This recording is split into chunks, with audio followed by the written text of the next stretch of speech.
Bismillahirrahmanirrahim. Assalamualaikum warahmatullahi wabarakatuh. Sahabat seiman, Alhamdulillah kita berjumpa lagi hari ini pada siri yang ke-50 di hari yang ke-25 Ramadan ya. InsyaAllah kita masih bersisa lagi 5 hari untuk kita menghabiskan menjalani ibadah Ramadan, ibadah berpuasa di bulan Ramadan ini, yang mana saya kira 5 hari yang tersisa ini sangat-sangat penting untuk kita semakin melipat gandakan lagi amal ibadat kita ya. Jika kita lihat selalunya semakin penghujung kepada bulan Ramadan, setengah daripada kita agak teruja dah untuk menyambut Hari Raya Aidilfitri dan sibuk dalam melakukan persiapan-persiapan akhir untuk menyambut Hari Raya Aidilfitri. Itu tidaklah salah, tetapi kita seharusnya tahu apa yang patut kita berikan keutamaan yang lebih penting. Kerana 5 hari tersisa ini dia adalah suatu tempoh yang tidak akan kita dapati lagi kecuali jika kita diizinkan Allah dipanjangkan usia akan bertemu lagi dengan Ramadan pada tahun hadapan. Dan sekalipun hari raya juga begitu ya, setahun sekali untuk Hari Raya Aidilfitri, tetapi hendaknya kita gunakan waktu dengan sebaik-baiknya, tahu di manakah prioriti yang patut kita berikan keutamaan yang lebih. Sekalipun kita keluar untuk memenuhi keperluan-keperluan untuk menyambut perayaan Hari Raya Aidilfitri, hendaklah kita sentiasa jangan lupa membasahi lisan kita, lidah kita dengan zikrullah kepada Allah, kerana sesungguhnya zikir itu tidak memerlukan tempat yang khusus. Kita tidak perlu duduk bersimpuh di atas sejadah misalnya ya. Tetap kita boleh menjalani aktiviti seharian kita, namun kepautan hati kita bergantung kepada Allah itu jangan sesekali kita putuskan, dan jangan sesekali kita lekakan, yang mana kita seharusnya sentiasa membasahi lisan kita ini dengan berzikir kepada Allah, insya-Allah ya. Di dalam kita begitu teruja untuk melipat gandakan ibadah di hari-hari terakhir bulan Ramadan ini, kita sesekali itu datang kepada fikiran kita, yang mana di antara taubat dan ibadat, manakah yang lebih dahulu kita lakukan? Adakah dengan kita berbaloi, begitu berusaha keras melipat gandakan ibadat, tetapi kita melupakan atau melengahkan, adakah kita telah pun bertaubat kepada Allah dengan taubat yang sebenar-benarnya ya? Yang mana jika kita ambil analogi bahawa sekiranya kita ingin meletakkan sesuatu makanan ataupun sesuatu yang baik itu di dalam satu bekas, sudah semestinya kita akan mensucikan bekas itu dahulu, membersihkan bekas itu terlebih dahulu sebelum kita mengisikannya dengan sesuatu yang baik. Contohnya seperti makanan kan, adalah mustahil untuk kita meletakkan makanan yang lazat, yang baik di dalam bekas yang kotor. Begitulah juga seperti hati kita, sebagaimana kita sepatutnya mendahulukan bertaubat kepada Allah sebelum kita mengisinya dengan amal ibadat. Apakah dalil yang mengatakan bahawa kita seharusnya mendahulukan taubat daripada ibadat?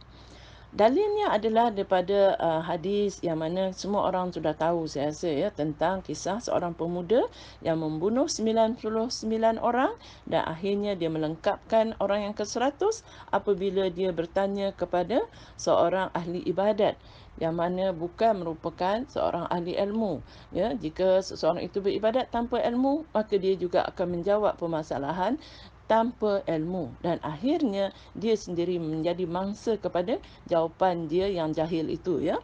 Di mana seorang pemuda ini apabila dia telah melengkapkan membunuh ahli ibadat tadi, apabila dia tidak berpuas hati dengan jawapan ahli ibadat itu, dia menjadi seorang pembunuh yang telah membunuh 100 orang, dan kita tahu membunuh satu orang manusia itu saja dosanya sangat besar. Dan dia digambarkan di dalam hadis ini bahawa dia belum sempat beribadat sekalipun. Cuma penyesalan yang ada di dalam hatinya, yang mana dia ingin mencari kebenaran, dia ingin kembali ke jalan yang benar, iaitulah taubat. Apabila dia berhenti memenuhi syarat-syarat taubat, berhenti melakukan perbuatan itu ya, menyesal melakukan perbuatan itu dan berhenti serta-merta daripada melakukannya lagi, iaitu melakukan pembunuhan dan bagai-bagai lagi dosa besar yang dia terlibat dengannya, dan kemudian dia berazam untuk tidak mengulanginya. Maka dia berazam untuk berhijrah ke suatu tempat yang lain, yang mana kondisi masyarakat itu mungkin akan membantu dia untuk berlaku lebih baik dengan penghijrahannya tadi, daripada seorang yang berlaku maksiat bertaubat kepada seorang yang lebih baik ya. Di mana apabila ajal menjemputnya di tengah jalan, maka berlakulah perselisihan di antara malaikat azab dan malaikat rahmat yang ingin sama ada membawa pemuda ini masuk ke neraka atau dimasukkan ke syurga. Di mana akhir pada hadis itu kita mendapat jawapan yang mana Allah memerintahkan supaya pemuda itu dibawa ke syurga. Maknanya dia akan dilistingkan, dijadikan sebagai ahli syurga atas dasar taubatnya tadi ya. Sekalipun pemuda ini belum sempat melakukan apa-apa amal ibadat ya. Jadi dari sini dapat kita ketahui bahawa janganlah kita menunda-nunda taubat ya. Jika kita bermaksiat, sekalipun kadang kita sebenarnya tidak ada orang yang terlepas dari dosa. Sama ada melakukan dosa yang kecil atau dosa yang besar, semoga dijauhkan Allah ya. Kita mesti sentiasa bertaubat kepada Allah. Jangan kita menunda-nundakan taubat, kerana menundakan taubat itu sendiri juga adalah berdosa. Ya? Kerana Allah telah memerintahkan kita untuk segera bertaubat. Tetapi apabila kita menunda taubat, penundaan taubat itu sendiri merupakan dosa yang telah kita lakukan terhadap Allah. Di dalam firman-Nya surah Al-Imran ayat 133, iaitu Allah memerintahkan kita untuk segera bertaubat dengan firman-Nya, dan bersegeralah kamu kepada ampunan dari Tuhanmu ya. Kerana kita khawatir bahawa maut akan menjemput kita pada bila-bila masa dan kita belum sempat bertaubat. Sebagaimana kita dengar sekarang, selalunya terjadi kematian-kematian tanpa ada tanda apa-apa. Ramainya orang mati dengan kadar yang terkejut, mati segera contohnya ya. Dan itu juga kita harus ingat sebagai salah satu tanda-tanda awal ya, akhir zaman, yang mana akan datangnya kiamat dengan segera jika banyaknya berlaku kematian-kematian yang mendadak ini ya. Kemudian jika kita menunda taubat, sebenarnya satu dosa itu merupakan seperti satu titik hitam. Satu titik hitam yang akan mengkotori hati kita. Jadi semakin lama kita membiarkan titik hitam dari satu titik kepada satu titik yang lain, akhirnya wa'liyazubillah akan menggelapkan keseluruhan hati kita itu dan mengakibatkan kita semakin sulit untuk kembali bertaubat kepada Allah, dan semakin sulit untuk kita khusyuk dalam beribadat sekiranya kita tidak mendahului dengan taubatnya. Yang mana kita juga bimbang sekiranya dengan tabiat kita yang suka menunda-nundakan taubat ini, kita bimbang sekiranya Allah akan membongkar aib kita, membongkar dosa-dosa yang dahulunya kita buat, kerana bila tidak bertaubat, kita sebenarnya seiring berjalan dengan syaitan. Dan tidak mustahil untuk syaitan terus-menerus mengajar kita daripada satu maksiat kepada maksiat yang lain. Itulah bahayanya sekiranya kita menunda-nundakan taubat tadi ya. Dan kita harus ingat bahawa sesungguhnya hati kita memainkan peranan dalam menjurus kepada berbagai perkara-perkara lain yang akan membuatkan kita menjadi seorang hamba Allah yang taat ya.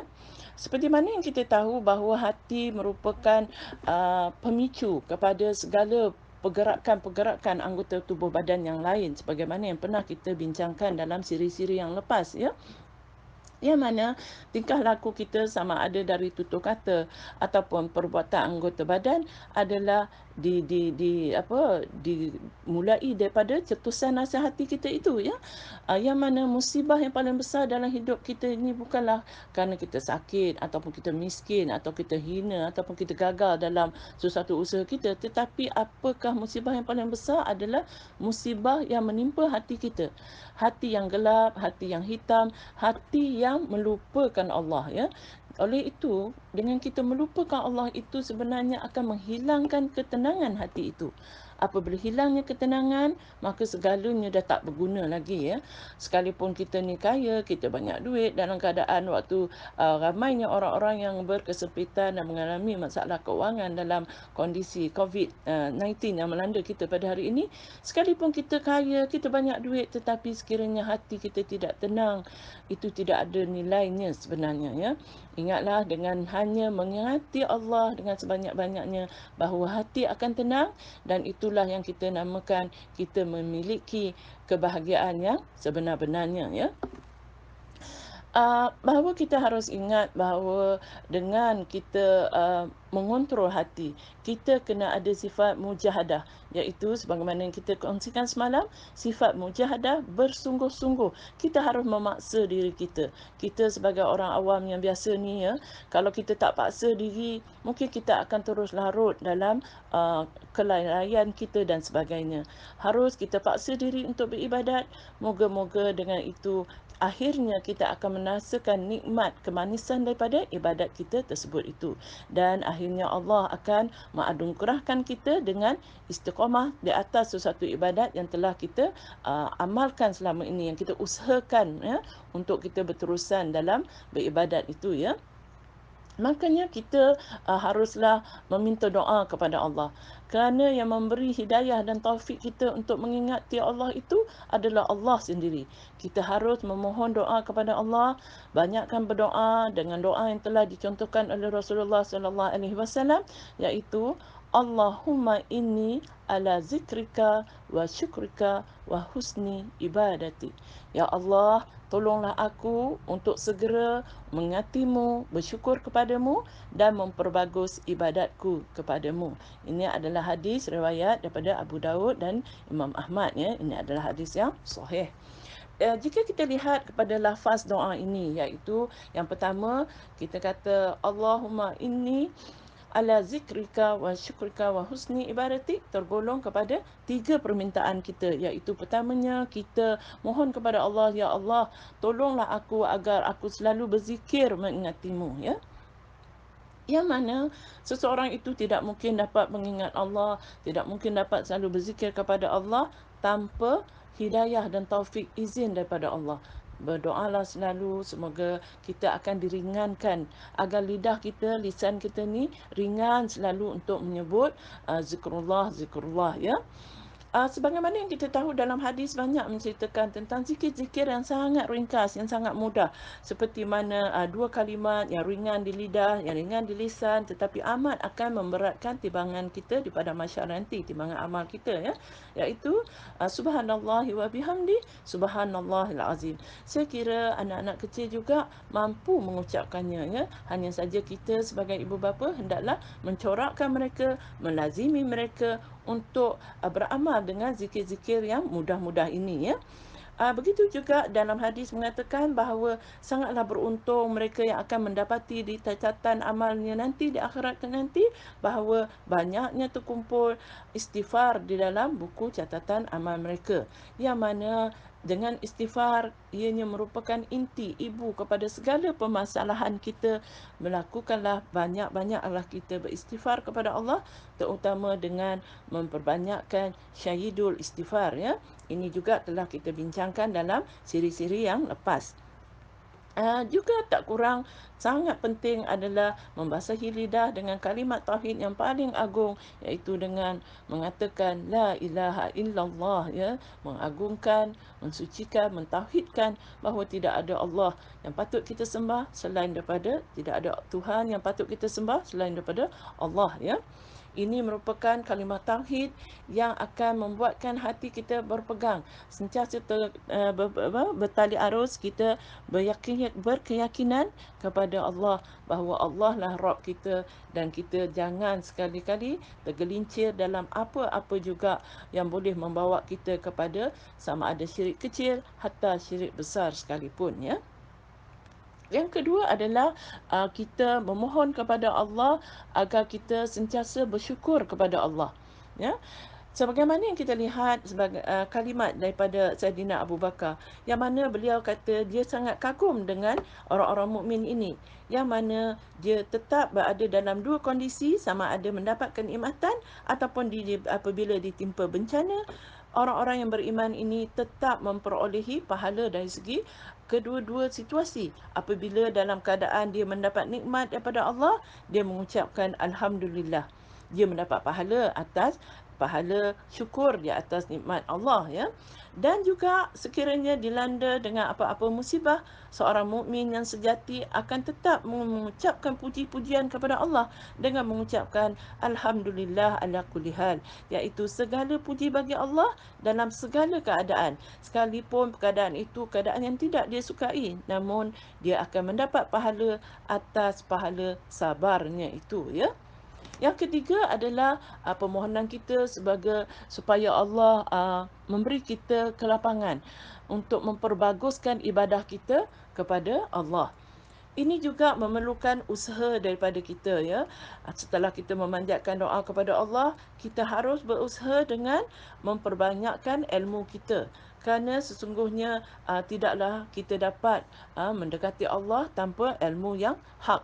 Jadi perlu bagi kita untuk sentiasa meraih ilmu, meningkatkan lagi ilmu pengetahuan kita sejajar dengan apa yang telah diajarkan, dicontohkan oleh Nabi sallallahu alaihi wasallam, supaya kita dapat beramal, membetulkan ibadah-ibadah kita yang selama ini mungkin menyalahi sunnah Nabi sallallahu alaihi wasallam, ya, dan kita kembalilah kepada petunjuk Nabi dengan beriktibar kepada Rasulullah sallallahu alaihi wasallam.